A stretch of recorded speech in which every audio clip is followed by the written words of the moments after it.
August 19, 1944, Wolf's Lair, East Prussia. The war room smelled of sweat, cigarette smoke, and fear disguised as confidence. Maps stretched across the oak table, lines drawn in red pencil cutting deep into France. To the German High Command, it looked impossible. In just 1 month, General George S. Patton's Third Army had lunged nearly 400 miles from the beaches of Normandy toward the heart of France. General Alfred Jodl leaned over the map, tapping a finger against the thin blue lines that marked the American supply routes. He smirked. "They've gone too far," he said, with a tone of satisfaction. "Their front is outrunning its stomach." Around him, staff officers chuckled. They'd seen this before, in Russia. The Germans had once pushed too far too fast, and they knew the inevitable end: empty fuel tanks, starving men, and an army stranded in its own ambition. Surely, the Americans would share the same fate. But what Jodl didn't understand was that the Americans weren't fighting a war of perfection. They were fighting a war of production. Their tanks might stall, their trucks might break, but behind every failure was a factory waiting to replace it. And behind every mile Patton gained was a logistical miracle about to be born. Outside, a storm gathered over the pine forests of East Prussia. Thunder rolled like distant artillery. Jodl closed his folder, convinced the Americans were finished. He had no idea that within a week, thousands of trucks would turn the roads of France into a roaring highway of steel, a supply line so relentless it would crush the very army that once mocked it. August 25, 1944, they commandeered Château near Saint-Lô, France. Rain hammered against the broken windows of the old chateau. Inside, American officers crowded around a rough wooden table littered with coffee cups, ration tins, and a single burning map.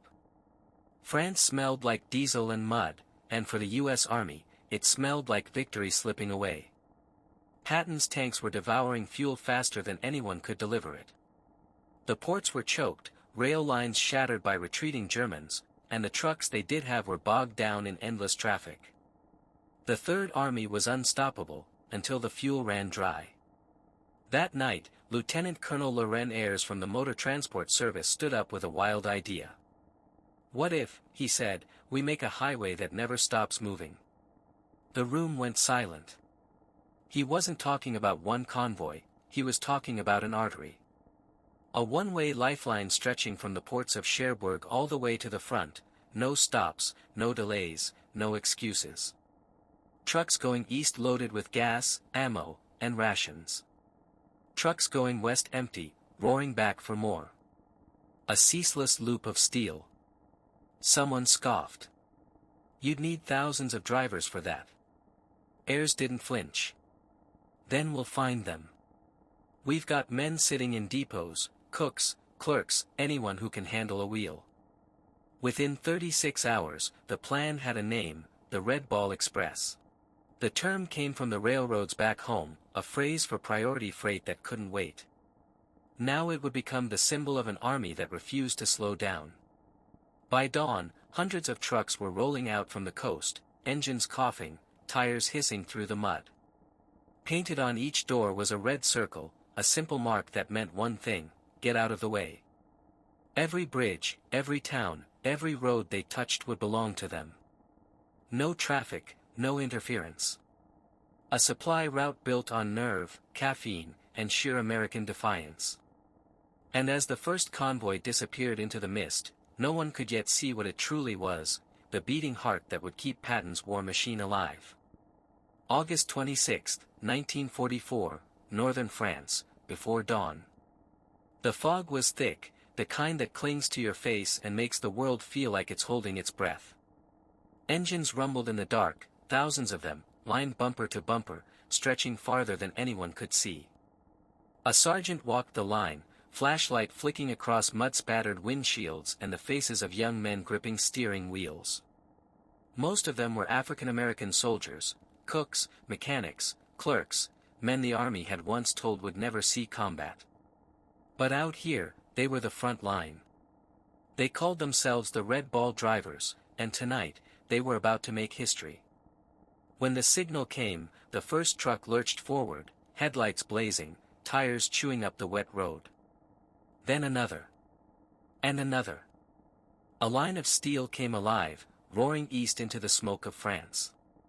Every 5 minutes, another truck rolled out. Gasoline. Ammunition. Rations. Spare parts. Everything Patton needed to keep fighting. 2 highways were cleared for them, one for the eastbound convoys, one for the empty trucks flying back west. They drove through the night with no headlights dimmed, ignoring blackout orders.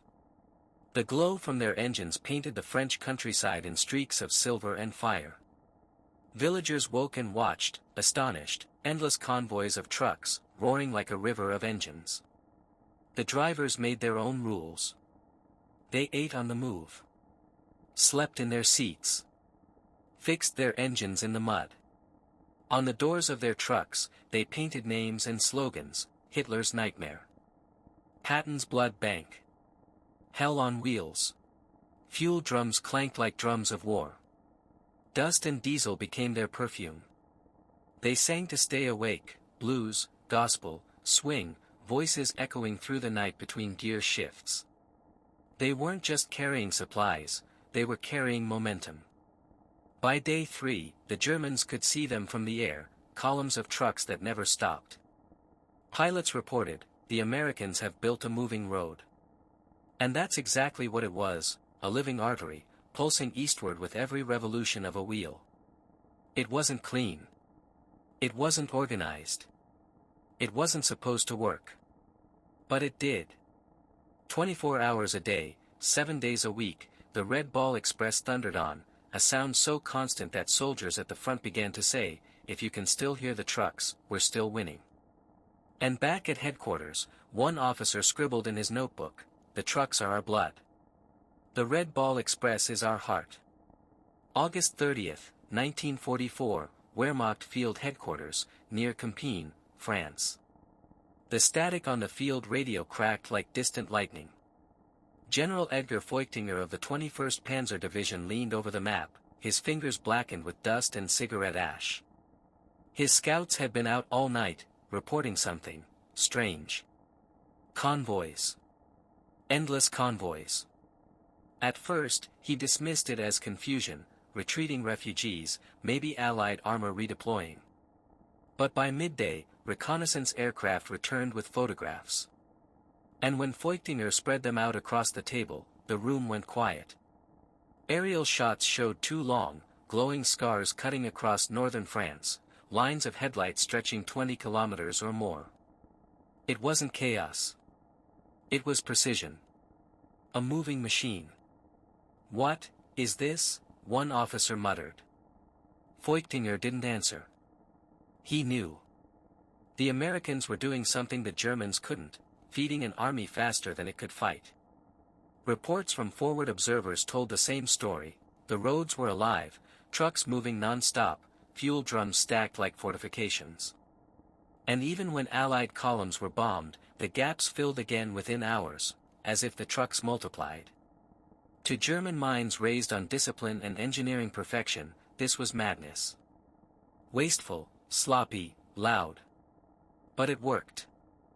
Feuchtinger dictated a message to headquarters: the Americans are not limited by efficiency. They are limited only by exhaustion. They are turning supply into a weapon. Up the chain of command, the message reached Jodl, the same man who had laughed 10 days earlier at the idea of American overextension.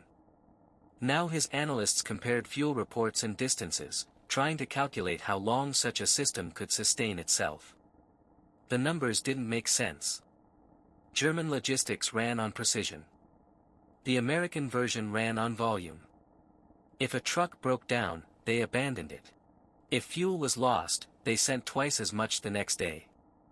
It was warfare by abundance, something Germany could neither match nor comprehend. By September 2nd, Allied intercepts recorded German units referring to it simply as Die Rollenstrasse, the rolling road. And for the first time since D-Day, some German officers began to whisper the truth: we cannot destroy what never stops moving. Outside, Feuchtinger stepped into the night. He could hear it now, far in the distance, beyond the forests, beyond the Seine, a deep, continuous hum, low and steady, like thunder that never ended. It wasn't thunder. It was engines. Thousands of them. The sound of an empire collapsing under the weight of motion. September 5, 1944, between Le Mans and Chartres, France. The sun hadn't risen in 3 days. At least, that's how it felt. The air was heavy with exhaust and the sting of unwashed sweat. Engines never stopped growling, even when the drivers did. Private First Class James Red Hayes hadn't slept in 40 hours. His hands were locked around the steering wheel of a GMC truck rattling across a torn French road. He'd chewed through 3 packs of Lucky Strikes and half a box of Benzedrine just to stay awake. Every driver had their ritual, some sang, some cursed, some whispered prayers. They weren't just carrying supplies anymore. They were keeping an army alive. The Red Ball Express was now moving nearly 90,000 tons of supplies a week. Gasoline, food, artillery shells, everything. Trucks moved in convoys of 40, rolling non-stop, 24 hours a day. The rules were simple: keep moving. Don't stop. If your truck breaks down, pull over, grab your rifle, and wait. Someone else will take your cargo. Someone always did. In the maintenance camps along the route, grease-stained mechanics worked like surgeons. Engines were swapped in less than an hour. Tires replaced by hand. There were no spare parts warehouses, they scavenged from wrecks and made tools out of scrap. Colonel Thrasher called it controlled chaos. But to the men on the ground, it was just chaos that somehow refused to collapse. The trucks burned 300,000 gallons of fuel every day, just to feed themselves. Each convoy carried enough gasoline to destroy a city if a shell ever found them. And sometimes, one did. Near Dreux, a Luftwaffe strafing run tore through a convoy, 6 trucks went up like torches. The survivors didn't stop. They couldn't. Orders were clear: the supplies must reach the front. And the next convoy came through the smoke, engines howling, rolling over the ashes of the last. In the middle of it all, you could hear the laughter. The kind of laughter that only exists when fear and exhaustion cross paths. Drivers joked about dying before breakfast, about trucks that refused to die, about roads that ate tires faster than men could change them. They were breaking every military rule: no rest cycles, no organized repair chains, no safety discipline, but they were winning. Their madness had momentum. Historians would later say the Red Ball Express was a logistical miracle. But to the men who lived it, it wasn't a miracle. It was muscle, caffeine, and nerve. It was the sound of engines that refused to quit. And somewhere in the dark, Patton's tanks kept moving, fueled by chaos that somehow worked. September 10, 1944, eastern France, near the Moselle River. The night air trembled. It wasn't artillery this time, it was something deeper, heavier. A constant hum rolling across the valleys like the heartbeat of a machine. German infantry near Metz turned their heads toward the sound. It came from the west, a low, endless vibration. One soldier wrote in his diary, "It is as if the earth itself moves toward us. The Americans are coming, not in waves, but in rivers." He wasn't wrong. Those rivers were trucks. The Red Ball Express had turned into something no one, not even Patton, could have imagined.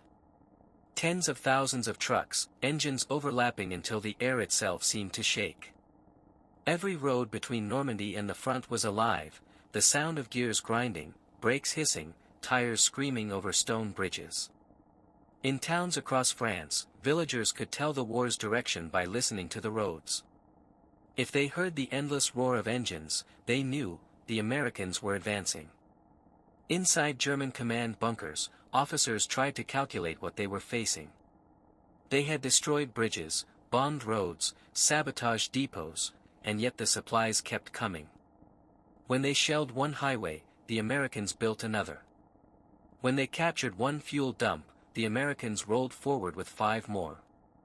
It was industrial warfare in its purest form, production as a weapon. The U.S. factories back home were working faster than the battlefield could consume. Every tank that broke down was replaced. Every truck lost was already reborn in steel and rivets thousands of miles away. At Metz, American artillery fired over 100,000 shells in a single day. Every one of those shells had ridden east in the back of a Red Ball truck. To the Germans, the trucks became something mythical. Whispers spread through the ranks, of convoys that moved through the night, unstoppable, untouchable. Some soldiers swore they could hear them even when the roads were empty. A mechanical ghost haunting the battlefield. By late September, morale inside the Wehrmacht began to fracture. Men talked about the road of engines, how it never stopped, how the Americans seemed to have infinite supply. For a nation built on precision and scarcity, it was psychological torture. One captured officer said it best during interrogation, "Your trucks defeated our tanks.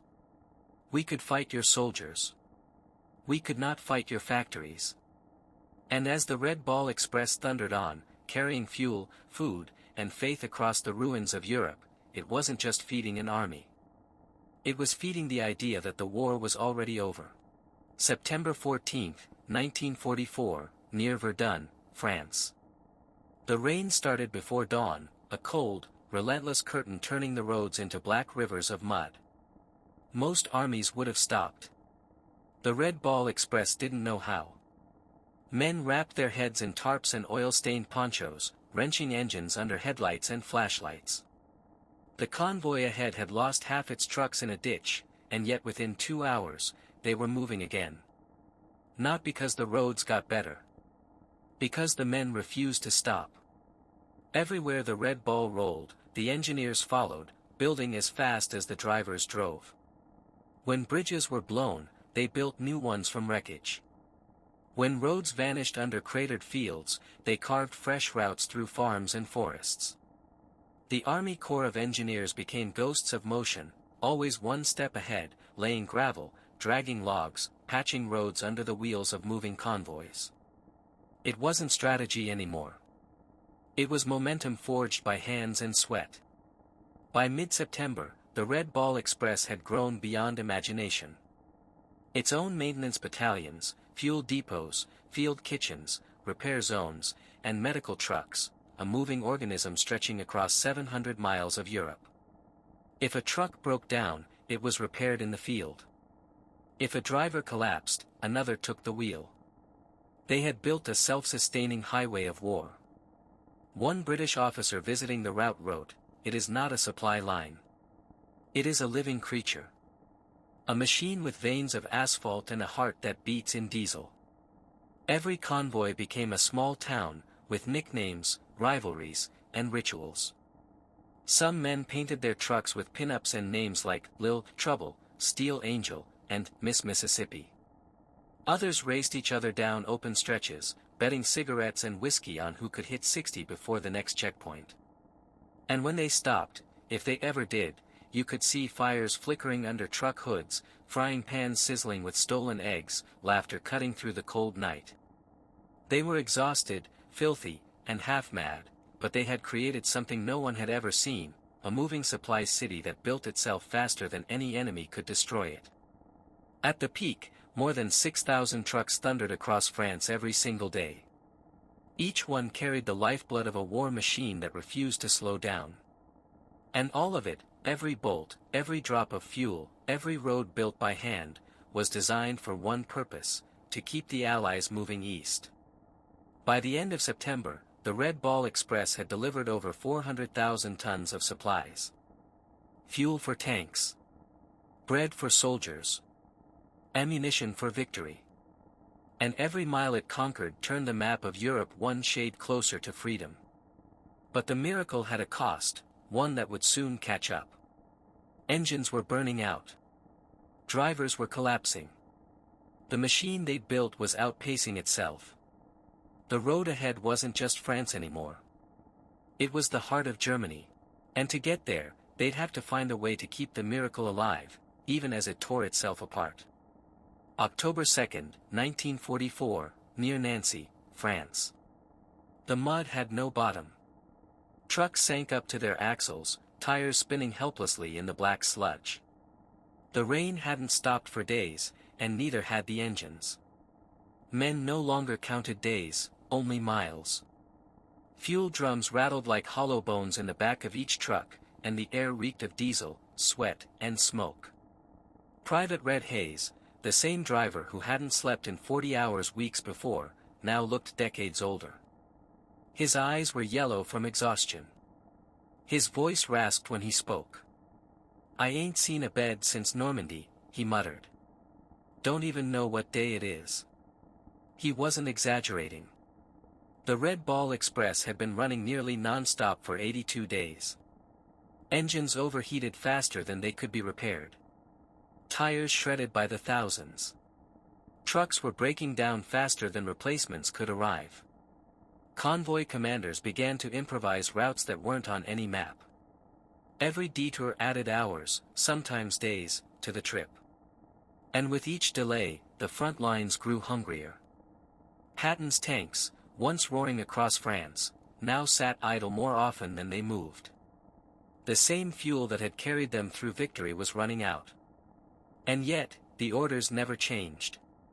Keep moving. Somewhere between Verdun and Nancy, a convoy was hit by its own exhaustion. A driver fell asleep mid-route. His truck veered into another. 2 trucks exploded, turning the night sky orange. No one stopped. They dragged the burning wrecks off the road and rolled past them, headlights off, eyes hollow. It was a miracle kept alive by desperation. Mechanics worked 18-hour shifts in freezing rain. Drivers chewed salt tablets to stay awake.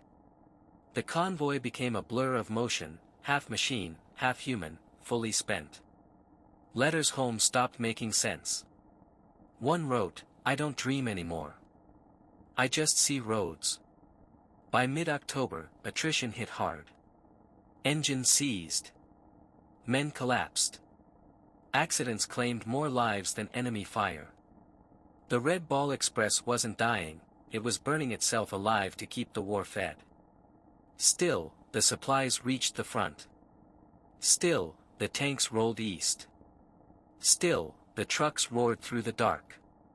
Because by now, the men understood, if they stopped, everything behind them stopped too. France's liberation, Patton's momentum, the entire Western Front, all of it ran on their sleepless hands. They were ghosts driving steel. And ghosts don't stop. December 16, 1944, Ardennes Forest, Belgium. Snow fell like ash. The roads that once thundered with engines were now buried under ice and silence. What had begun as a miracle of motion was now crawling, each truck fighting not an enemy, but the winter itself. The Red Ball Express was dying on its feet. Engines froze solid overnight. Tires split like old leather. Men wrapped themselves in oil-soaked blankets, using engine heat to keep their blood moving. Private Red Hayes was still alive, though alive no longer meant what it used to.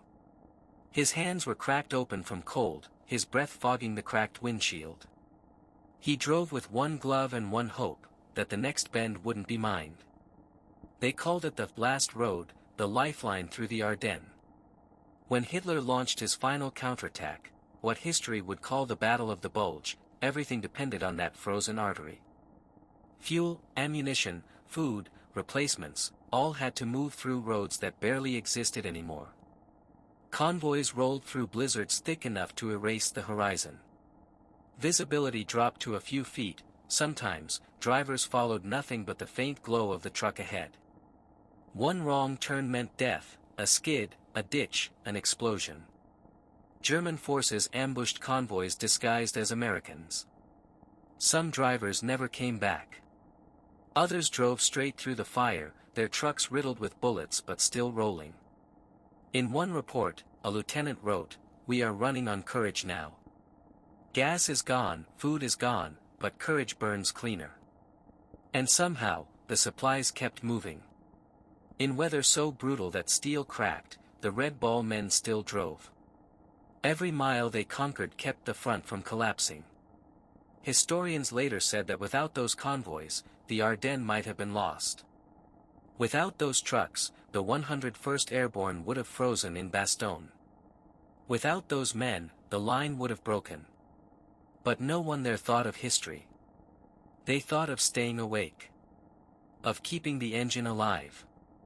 Of making it one more mile. By Christmas Eve, the snow finally began to thin. The road was littered with burned trucks, frozen corpses, and empty fuel drums, but the line held. And through that shattered landscape rolled a single column of Red Ball trucks, battered but still alive. No cheering. No speeches. Just the low hum of engines fading into the cold. Because the miracle had done its job. The road had carried them to the edge of victory, and to the edge of themselves.